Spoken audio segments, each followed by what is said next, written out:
Good morning, students. Today we are going to discuss about the NDIR. So NDIR is nothing but the non-dispersive infrared analyzer. So NDR analyzer is used for measuring the concentration of component like carbon monoxide and carbon dioxide.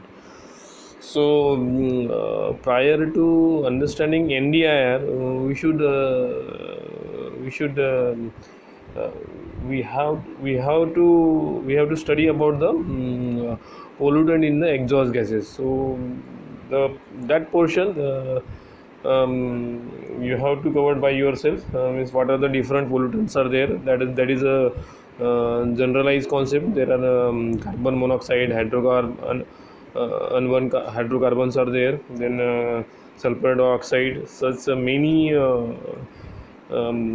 harmful pollutants are there. That pollutants are they are polluting to the water as well as air. So prior expelling from the IC engine to the atmosphere, we have to we have to reduce it into the non-dangerous forms. Means if there is a hydrocarbons are there, so we have to convert it into water or carbon dioxide, so that it will not harm to the atmosphere. So one of the method we are using for that one, that is a we have to measure, means what is the concentration of. So for reducing that pollutant, we have to measure what is the concentration of pollutants are there in the exhaust gases. So we know that we exhaust gases are expelling from the IC engine to the atmosphere, and we have to measure the concentration of different pollutant in the exhaust gases. So for that we are using different analyzing method. So NDR is one of the analyzing method to measure the concentration of pollutant. So what NDR analyzer is doing, it is we are using for measuring the concentration of CO and CO2. We are measuring the concentration of CO and CO2, and for that we are using the principle of, we know that infrared energy of a particular wavelength, means we know that the infrareds having the different wavelengths. So whenever we are discussing about the infrared and they are having the different wavelength, so some of the pollutant gases will absorb the infrareds of specific wavelength. So we are using this concept, so we will produce the infrared rays of that particular wavelength, and we will pass it through the gases, so that it will absorb the infrared rays of that particular wavelength. So we know that the absorption of the wavelength will depend on the concentration of the pollutant. So this concept we are using, means if the higher the concentration of the pollutant, they will absorb higher infrared rays. So here, if you can see, there are sources there. So this is the infrared source. So what is this? There is a two infrared sources are there. So this is the first source, and this is the second infrared sources is there, and this source will be open and closed by the optical chopper. So this is the optical chopper. So here we have placed some optical chopper. So you can see here, so this is the optical chopper. So here we have given the optical chopper. So this optical chopper will control the passing of infrared rays through the different cells. So here again we have seen the source of infrared, then this is the optical chopper, and then we have seen there are two cells are there. So one is the reference cell, and other is the sample cell. So this is the reference cell we have given, and this is the sample cell. So this is the sample cell is there, So the reference cell is actually filled with the inert gases. It will filled with the inert gases, and which will not absorb the infrared energy. So this reference energy, it will be filled with the inert gases. So in this reference cell we are filling.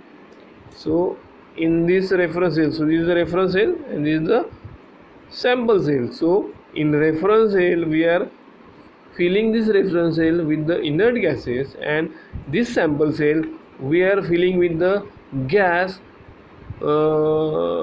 which we have to measure. So if we have to measure the carbon monoxide, we will fill the sample cell with the carbon monoxide at the same time. So this is the detector. What is this? This is the detector. What is this? This is the detector. This detector will be also filled with the same gases which gas we have to measure, and in this detector here we have placed the capacitive transducer. So here the parallel plate capacitive transducer you can see here. So two parallel plates are there, and in between that there is a diaphragm are there, and this diaphragm will be controlled by the two chambers. So here two chambers are there. Here this is the one chamber and this is the another gas chamber, and these both gas chambers are filled with the pollutant gas which we have to measure, the which concentration we have to measure. Reference cell is filled with inert gases, and sample cell is filled with it is filled with the gas which we have to measure. Now we can see that when this chopper, now we can see that how it will be activity. So when this chopper open the sources, what we will do, we will open the source, infrared source, with the help of the optical chopper. So once we are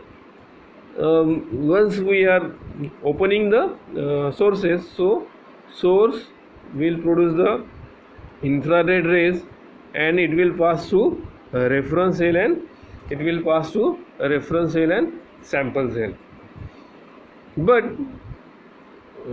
when the radiant energy, so this infrared energy passing through the sample cell, it will get absorbed. So when it is passing through the sample cell, already carbon monoxide is there, or the pollutant which we have to measure. So what will happen, it will absorb that as per the principle of infrared rays, because this carbon monoxide is peculiar to this infrared rays for some specific wavelength, and that particular wavelength infrared rays we are producing in the source, and that we are passing to the sample cell as well as reference cell. And in sample cell, as the carbon monoxide is present, it will absorb the radiant energy, but it will not happen in the reference cell, as the radiant radiation or radiant energy is passing through the reference cell. As the inert gases are there, here there is a inert gases are there, so it will not absorb the infrared rays, and the energy in the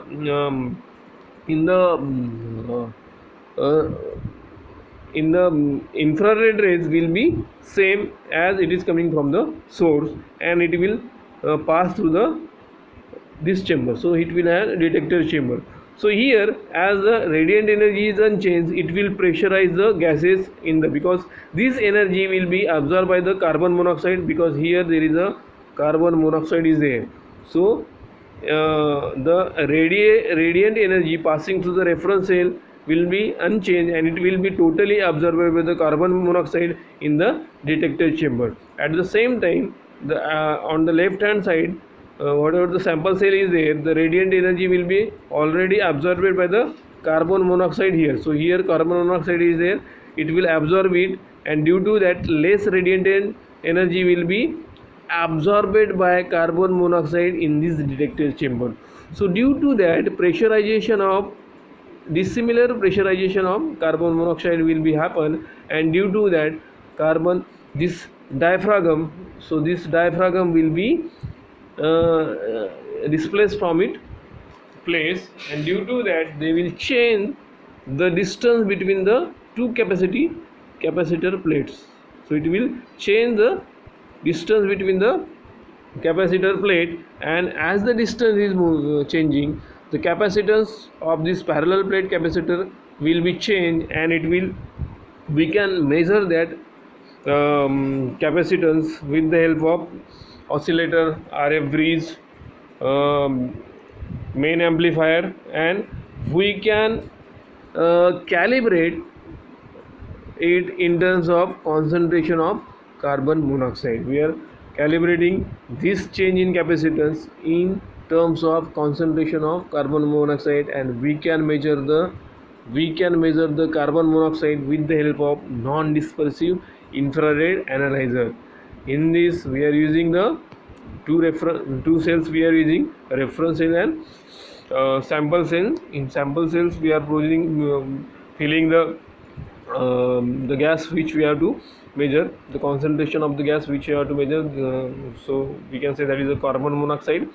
And in reference cell we are putting the inert gases, and as the infrared rays are passing through the sample cell and reference cell, they will produce the uneven pressurization in the detector chamber, and due to that diaphragm will get displaced, and as the diaphragm is displacing, there will be the change in diaphragm, and fixed plate will be there. And due to that, this is the, we know that in detector we are using the capacitive transducer, parallel plate capacitor we are using, and as the distance between the plate is changing, the capacitance of parallel plate capacitor transducer will change, and this capacitance we can calibrate in terms of concentration of, we can calibrate in terms of concentration of we can calibrate in terms of uh, concentration of carbon monoxide.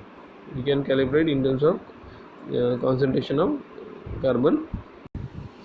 And NDR we are using for the measuring the concentration of carbon monoxide or carbon dioxide.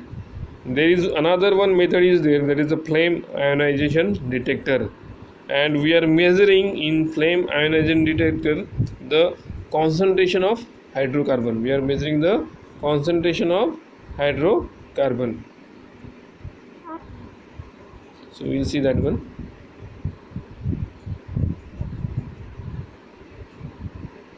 So we are calling that as a FID. So flame ionization detector, flame ionization detector. So here in flame ionization detector we are producing the ions. What we are doing? We are producing the ion, and this ion will get, because it is positively charged, so it will absorb by the collector. It will absorb by the collector, because one we are burning it. So for creating the ions, we have to create the electrostatic field. What we have to do? We have to create the electrostatic field, and as the electrostatic field is creating, there will be the formation of ion will be there, and electron will be there, and that electron will absorbed by the positively charged electrode, and at the same time the ions will be absorbed by the, as ions are positively charged, so they will absorb by the negatively charged collector. And as the electrons and ions are moving towards the burner and ion collectors, there will be the circuit will complete, and there will be the flow of current will be occur. There will be the flow of current will be occur, so that ionization and the flow in correct, that's are proportional. Means what we are doing, we are creating the ions, and the creation of the ions are directly proportional to the current passing through the closed circuit, complete circuit, and we are calibrating this formation of ion in terms of current passing through the circuit. So these students, we have till now discussed about the relation of ion and current, but this the formation of the ion is totally depends of the concentration of the hydrocarbon. This is the totally depend. If we are burning pure hydrogen, there will be the formation of ion will be lesser. There will be the formation of ion will be lesser, and if you are burning the hydrocarbon, the formation ion will be increased, means the production of ionization will be increased. So this differentiation is there in case of pure hydrogen. If you are burning it, so there will be the ion formation will be lesser, and if you are burning the hydrocarbon, there will be the formation of ion will be higher. So for that, what we will do, we will use the, we know that for initiation of the burning we should have the igniter. So here igniter will be there, there will be the igniter will be there, and for burning of the fuel, burner will be there, that will be the negatively charged, and ion collector will be there, ion collector will be negatively charged, and burner will be positively charged. And we know that we are comparing pure hydrogen and we are comparing pure hydrogen and hydrocarbon in the exhaust gases. So we are supplying pure hydrogen as well as sample gas. We are supplying with the help of capillary tube. So we can see that this is the capillary tube. You can easily find out that so to this capillary tube we are supplying two legs. So one leg will be of the pure hydrogen, it will be of the pure hydrogen, and another will be for sample gases, another will be the sample gases. So we are supplying the sample gas. So and again we are supplying the air for the burning. We are supplying the burning, means we are supplying hydrogen, pure hydrogen, we are supplying the air for the burning, and we are supplying the sample gas to the capillary tube, and this we are sending to the burner. At the tip of the burner it will get ignited. As the this fuel is burning, there will be the electrostatic field will be occurred over here, there will be the electrostatic field will created, and due to that ionization will be occur, and electron and ion will be get created.